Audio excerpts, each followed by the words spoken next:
Isang lalaki ang tumatakbo nang biglang harangin at saksakin ng isang estranghero. Ilang buwan nang lumipas, nagising si Sharon Elliott at inasikaso ang kanyang anak na si Anthony, na sinusubukang lumiban sa paaralan, dahilan para maghinala siya na binubuli ito. Sa labas, naghihintay si Detective Teddy Barnes na may dalang donut at ipinakita ang kainahinalang pag-withdraw ng pera na konektado kay Jared Fields isang buwan bago mamatay ang kanyang asawa na si Mark. Binalaan siya na panatilihing lihim ang kanilang pag-uusap. Sa paaralan, natagpuan ni Anthony ang kanyang locker na puno ng mga larawan ng kanyang ina. Binubuli siya ni Brent hanggang sa pumasok ang bagong estudyante na si Dylan Warren upang ipagtanggol siya. Pagkatapos umalis ni Anthony, kinuha ni Dylan ang isa sa mga larawan. Maya-maya, nireview ni Sharon ang isang screenshot ng email mula kay Mark para kay Jared na naglalaman ng mga nakatagong banta. Dumating si Katie at in-update siya na may mga bagong kliyente na tumutugon sa kanyang pagbabalik. Sa paaralan, sinusulyapan ni Anthony si Megan hanggang sa ipakilala siya ni Dylan at ipinaalala ang tungkol sa football tryouts. Dumalo si Anthony sa tryouts kung saan muling inasar siya ni Brent, ngunit humanga ang coach nang ihagis ni Dylan ang bola na parang may natural na talento. Sa drills, ilegal na binangga ni Brent si Anthony at siya ay pinarusahan. Samantala, pinaplano ni na Sharon at Katie ang mas maagang open house. Sa locker room, pinuri ni Dylan ang tibay ni Anthony at ibinahagi na namatay ang kanyang ama sa pamamagitan ng suicide kaya nagdesisyon siyang lapitan si Anthony matapos mamatay si Mark. Natagpuan ni Anthony ang kanyang locker na walang laman, ngunit natuklasan niyang itinulak ang kanyang mga damit sa toilet. Nag-alala si Sharon nang malate siya sa pag-uwi, ngunit dumating rin si Anthony kasama si Dylan, ipinaliwanag na nag-try out sa football at hiniling kung pwedeng ayain ng mga kaibigan para mag-swimming. Sa gabing iyon, binantayan ni Sharon ang mga kabataan habang palihim na sinusubukan ni Dylan na kunin ang kanyang atensyon. Nagpaalam si Dylan para gumamit ng banyo ngunit pumasok siya sa kwarto ni Sharon. Nang makita siya rito, ibinahagi niya ang tungkol sa kamatayan ng kanyang ama at sinabi na pakiramdam niya ay normal siya kapag nasa bahay nila na nagdulot ng kaunting pangamba sa kanya. Kalaunan, kinausap ni Sharon si Anthony at ibinahagi ang kanyang alinlangan tungkol kay Dylan.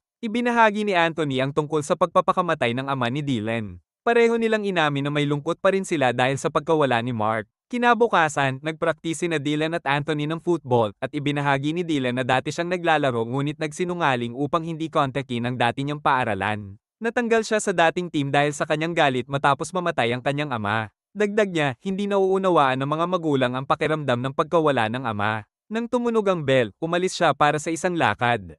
Bumisita si Dylan sa bahay na ibinebenta ni Sharon na sinalubong naman nila. Pansamantalang umalis si Katie upang sagutin ang tawag mula sa mga Hendersons. Sinabi ni Dylan na ang bibili ay ang kanyang tiyo, si Nate Warren, isang psychiatrist sa Grand Vista, na siyang kanyang guardian. Nang tanungin siya tungkol sa kanyang ina, lumihis siya sa tanong. Humiling siyang mag-tour, kaya nagpunta sila sa itaas at ipinakita ni Sharon ang master suite. Tinanong ni Dylan kung bakit ibinebenta ni Sharon ang bahay. At ibinahagi nito na para sana sa kanya at kay Mark ang bahay. Sa gitna ng pag-uusap, dumating si Katie. Sa practice, tumawag ang coach ng play. Sinabi ni Dylan kung ano ang dapat gawin ni Anthony dahil hindi niya alam ang play. Nang magsimula, napabagsak ni Anthony si Brent, nakakita ng butas at nakapuntos ng touchdown na pinuri ng coach. Maya-maya, pumunta si Brent sa locker room at napansin ang bagong padlock sa locker ni Anthony. Hinarap siya ni Dylan dahil sa pagtakas. Tinuligsa siya ni Brent tungkol sa pag-transfer, na natanggal siya dahil sa pakikipagtalik sa isang kaklase. Sinabi ni Dylan na natanggal siya dahil binali niya ang paa ng linebacker matapos maglaro ng madumi. Tinawag itong kasinungalingan ni Brent.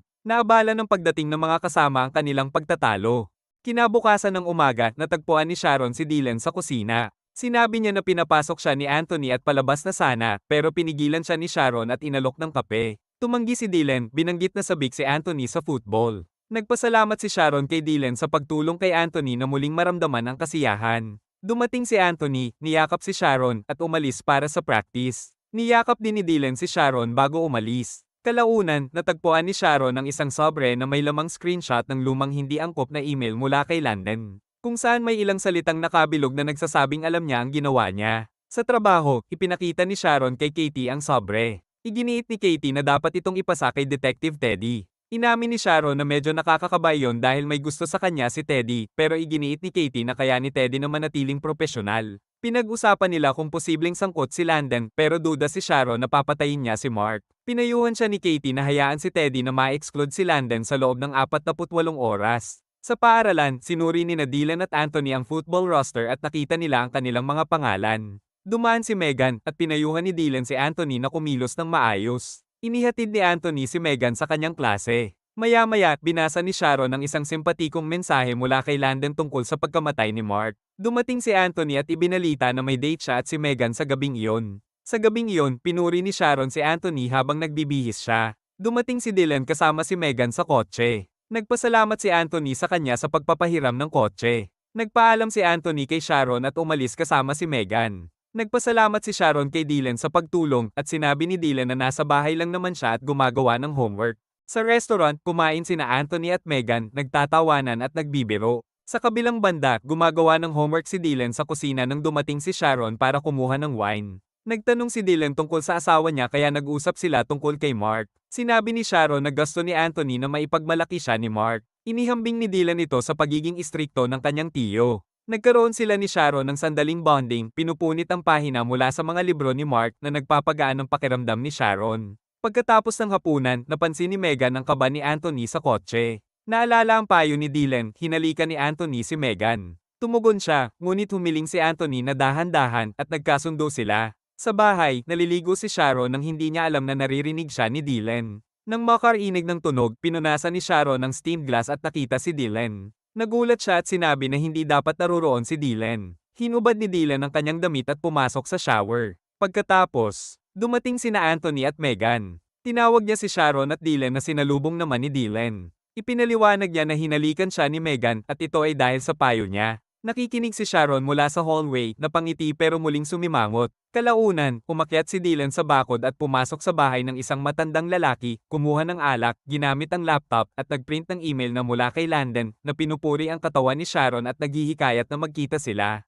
Kinabukasan, hindi pinansin ni Sharon ang tawag sa telepono habang nasa kama at inayos ang mga punit na libro sa sahig. Maya-maya, habang nagpapakulo ng tubig, nagtanong si Anthony kung wala pa si Dylan. Sa labas, nakatayo si Dylan kasama si Detective Teddy, humahanga sa kotse ni Dylan. Dumating sina Sharon at Anthony, at ipinaliwanag ni Dylan na ayaw niyang gisingin si Anthony pagkatapos ng mahabang gabi. Habang sumasakay sila sa kotse, lumingon si Dylan kay Sharon habang kausap niya si Detective Teddy. Sa kotse ni Teddy, pinuri niya si Dylan bilang mabuting bata, inihambing sa isang dati ng karelasyon ni Sharon. Pinalitan ni Sharon ang usapan, sinasabi na may bahay siyang ipapakita. Binanggit ni Teddy na ginamit ni Jared Fields ang Fifth Amendment nang tanungin tungkol sa kaina-hinalang pag-withdraw.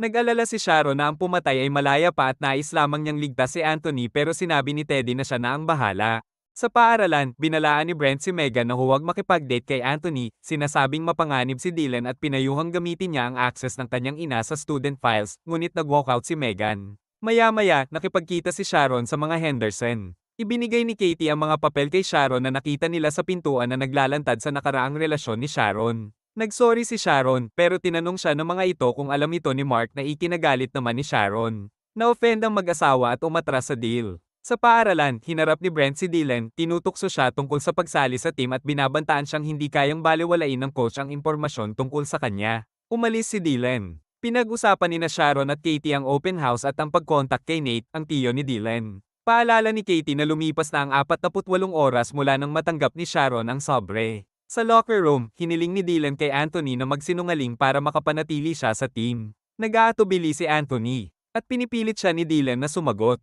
Sumulat si Sharon ng sagot kay Landon para magkita. Nang dumating si Katie, sinabi ni Sharon na aalis siya para bumili ng donut. Sa field, dumating ng late si Dylan, sinuntok si Brent at sinabing hiniwa siya nito gamit ang kutsilyo, kaya pinigilan siya ng mga kasama niya. Makalipas ang ilang sandali, nakatanggap si Sharon ng tawag. Nagmamadali siyang pumunta sa opisina at nadatnan si Teddy na kumukuha ng mga pahayag tungkol sa nangyari. Kinumpirma ni Dylan na tinatakot rin ni Brent si Anthony buong taon. Nang tanungin ni Teddy si Anthony, sumang-ayon siya. Nang palis na sina Sharon at Anthony, lumapit si Teddy, sinabing hinahanap ng mga deputies ang kutsilyo at posibleng ma-expel si Brent. Nagpasalamat si Sharon at kinuha ni Teddy ang donuts nang sabihin ni Sharon na para sa kanya ito bago umalis. Sa bahay, kinumpronta ni Sharon si Anthony tungkol sa pagtatago ng pambubuli ni Brent. Lumala ang argumento nang akusahan siya ni Anthony na ibinabahagi niya ang buhay nito habang inaasahan niyang ibahagi niya ang lahat. Napag-usapan nila ang mga pinunit niyang libro ng kanyang ama at ibinunyag ni Anthony na gusto niyang maging tulad ni Mark. Alam niya rin ang tungkol sa kabit ni Sharon. Pumasok siya sa kwarto at nagkulong, hindi pinapansin ang tawag ng ina. Maya-maya, nakatanggap si Sharon ng mga text mula kay Dylan na humihiling ng isa pang tour. Pagsapit ng gabi, dumating si Sharon at nakita si Dylan na naghihintay. Matapos ang ilang saglit na pag-uusap, naghalikan sila ng matindi, hindi alam na may kumukuha ng video sa kanila mula sa dumaraang sasakyan. Pagkatapos ay pumasok sila sa loob. Kinabukasan, hinanap ni Anthony ang ina sa bahay ngunit wala ito, kaya umalis siya sakay ng bisikleta. Nagising si Sharon sa kama katabi si Dylan, mabilis na nagbihis, at binasa ang mensahe ni Landon na gustong makipag-usap. Nag-text siya pabalik, tinatanong kung saan. Paulit-ulit na tumunog ang doorbell at agad niyang ginising si Dylan. Pagbukas niya ng pinto, nadatnan niya si Katie na nagulat na makita siyang pumunta dito ng maaga. Nagtungo si Katie sa itaas na may dalang mga unan kaya sinundan siya ni Sharon. Inamin ni Sharon na doon siya natulog matapos nilang mag-away ni Anthony. Nagtungo si Katie sa kwarto, sumunod si Sharon at tinulungan siya sa pag-aayos ng kama. Napansin ni Katie ang isang medyas. Sa labas, napagtanto ni Dylan na nawawala ang isa niyang medyas. Akala ni Katie na kay Teddy yun kaya nagbiro siya tungkol sa oras na ginugol nilang dalawa na hindi naman itinanggi ni Sharon at hindi na umimik. Sa paaralan, nilapitan ni Megan si Anthony at ipinakita ang video ni na Sharon at Dylan na naghahalikan. Inamin niyang in-access niya ang student files matapos sabihin ni Brent na nagsisinungaling si Dylan at ibinunyag niyang si Dylan ay 21 taong gulang, tumigil sa pag-aaral 3 taon na ang nakalipas at hindi talaga Dylan ang tunay niyang pangalan. Tinanong ni Anthony kung paano niya nakuha ang video. Ipinaliwanag ni Megan na si Dylan mismo ang nagplano para makita niya iyon. Nagpasalamat si Anthony sa katotohanan at balak umalis. Hinabol siya ni Megan nagtatanong kung ano ang kanilang gagawin. Sinabi ni Anthony na iyon na ang pangalawang beses na nagkaroon ng kabit ang kanyang ina at umalis. Naiwan si Megan, hindi alam kung paano tutugon. Samantala, kinausap ni Detective Teddy si Brent habang naka-in-school suspension ito. Kinutya ni Brent ang parusa at inakusahan siya sa pagiging bias dahil gusto raw niya ang nanay ni Anthony. Tinanong ni Teddy kung bakit ipapahamak ni Dylan si Brent. Ibubunyag na sana ni Brent na hindi talaga si Dylan Warren ang tunay nitong pagkakakilanlan nang nakatanggap ng tawag si Teddy tungkol sa mga na-forward na email. Samantala, kinumpronta ni Dylan si Megan sa hallway, tinutukso siya tungkol sa video kagabi at kinuha ang cellphone niya. Nakita niya ang video at ibinalik ang cellphone. Tumanggi si Megan na makipagsagutan at lumayo, ngunit sinundan siya ni Dylan. Sa bahay, naghahanda sina Sharon at Katie para sa open house. Tumawag ang mga Henderson, ngunit nabigla si Katie sa kanilang tugon. Pagkatapos, nakita nilang nakapost ang video ng halikan sa social page ni Sharon at hiniling niya kay Katie na alisin yon. Dumating si Teddy sa pintuan ni Sharon. Inamin ni Sharon na nakipagtalik siya kay Dylan at napost ang video na naghahalikan sila. Nadismaya si Teddy at ibinunyag na inalis siya sa kaso dahil ang mga na-forward na email ay galing sa account ni Sharon na pinaghihinalaan niyang nahack ng kaparehong taong nag-target sa email ni Mark. Binanggit ni Sharon ang email na iniwan sa kanyang pintuan ilang araw na ang nakalipas. Nag-utos si Teddy ng police protection sa bahay. Ipinaliwanag na dahil nagbayad si Jared Fields para sa sex, nag-reset ang murder investigation. Umalis siya at pinayuhang ibigay ni Sharon ang email kay Frank Cruz. Maya-maya, tiningnan ni Katie si Sharon at sinabing dapat ay reschedule ang open house, ngunit tumanggi si Sharon. Nakatanggap naman ng mensahe si Anthony mula kay Megan na nakikipagkita sa bahay ni Dylan. Hinintay niyang umalis ang pulis bago umalis sakay ng bisikleta. Pagkalipas ng ilang sandali, dumating si Sharon. Pagdating ni Anthony sa bahay ni Dylan, sinubukan niyang buksan ang likod na pinto. Ngunit sinapak siya ni Dylan hanggang mawalan siya ng malay. Paulit-ulit na sinusubukan ni Sharon tawagan si Anthony ngunit walang sagot.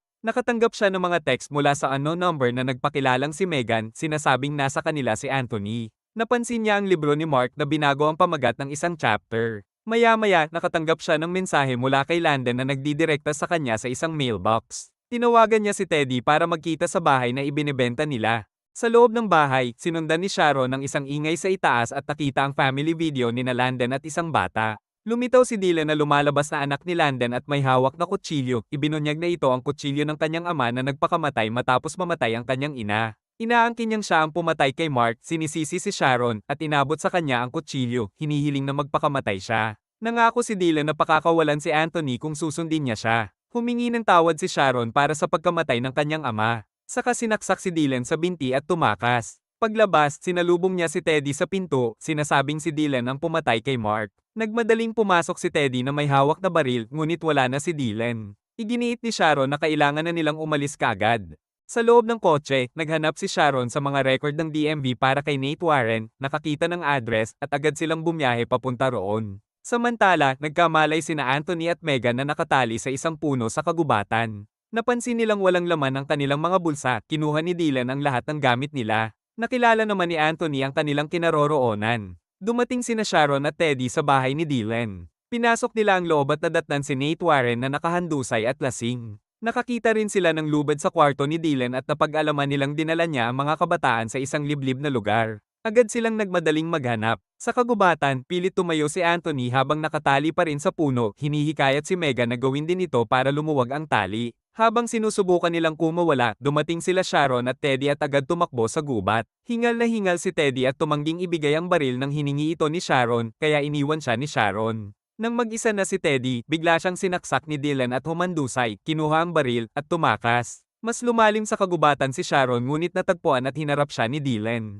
Sinabi nitong pinatay na niya sina Anthony at Megan. Tinawag siyang sinungaling ni Sharon. Pagkaraan ay biglang lumitaw si Anthony at niyakap si Sharon. Ngunit itinutok ni Dylan ang baril sa kanila, sinisisi si Sharon sa pagkamatay ng dalawang ama. Mariing itinanggi ito ni Anthony, sinasabing ang ama ni Dylan ang may kagagawa ng sariling kapahamakan at si Dylan naman ang may pananagutan sa pagkamatay ng kanyang ama.